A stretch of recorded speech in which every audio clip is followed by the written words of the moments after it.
Hai, perkenalkan nama saya Nadia Hasanah Ahmad dari G4 Cerita Lingkungan. Di sini saya akan menjelaskan tentang filosofi dan sejarah Masjid Agung Bangkalan.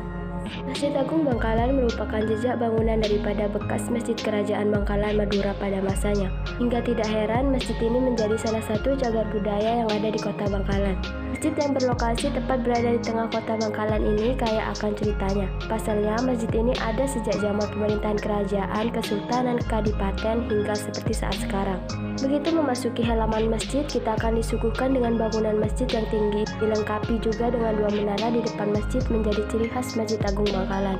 Selain itu, kita bisa melihat pemandangan indah Taman Paseban dan alun-alun Bangkalan yang berada persis di depan masjid. Jika kita perhatikan dari interior bangunan itu, pikiran kita akan diarahkan pada sebuah bangunan kerajaan tempo dulu menjadi Negara Kesatuan Republik Indonesia. Berdasarkan cerita atau referensi yang saya dapat, dahulu berdiri sebuah pusat kerajaan yang ada di kota Bangkalan yang dipimpin oleh Pangeran Cakradiningrat keempat dengan nama asli Tumenggung Suryo Diningrat pada tahun 1718 sampai 1745 Masehi. Pada pemerintahannya, kerajaan di kota Bangkalan sudah sangat berkembang pesat hingga ke beberapa wilayah di Jawa Timur. Hingga suatu ketika, yang pada saat itu merupakan masa di mana Belanda menjajah Indonesia, kerajaan Bangkalan ini mencoba untuk menghancurkan Belanda, namun usaha itu belum berhasil.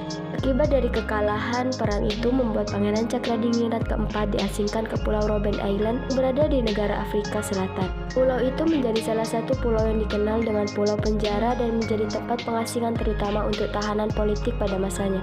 Di masa hidup beliau, meskipun berada di dalam penjara, Pangeran Cakradiningrat keempat cukup disegani sebagai seorang muslim yang taat.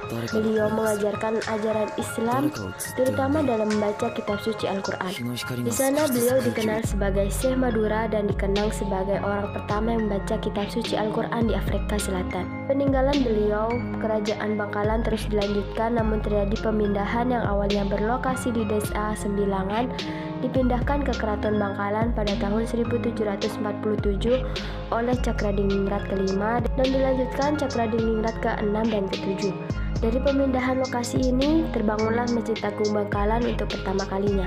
Bergulirnya waktu, pemerintahan kerajaan ini diganti dengan pemerintahan kesultanan yang dipimpin oleh Sultan Raden Abdul Qadirun pada tahun 1847. Dari sinilah Masjid Agung Bangkalan mulai mengalami perbaikan bangunan beberapa kali, namun tidak mengubah akan keaslian dari bangunan itu hingga nampak bangunan Masjid Agung Bangkalan seperti yang sekarang ini.